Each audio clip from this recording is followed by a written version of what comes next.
Karibu Kasako Media.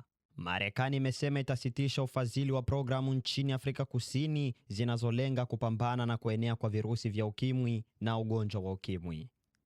Zaidi ya watu milioni 8 nchini Afrika Kusini wanaishi na HIV, ikiwa ni idadi kubwa zaidi kuliko nchi yoyote nyingine duniani.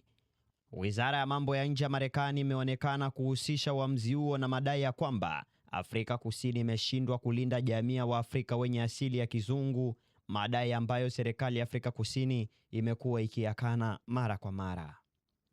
Wizara ya Afya ya Afrika Kusini ilijibu kwa kusema kwamba ingawa haikuwa imefahamishwa rasmi kuhusu uamuzi huo, imekuwa ikifanya kazi kwa muda mrefu kwenye mpango wa kujitegemea kifedha.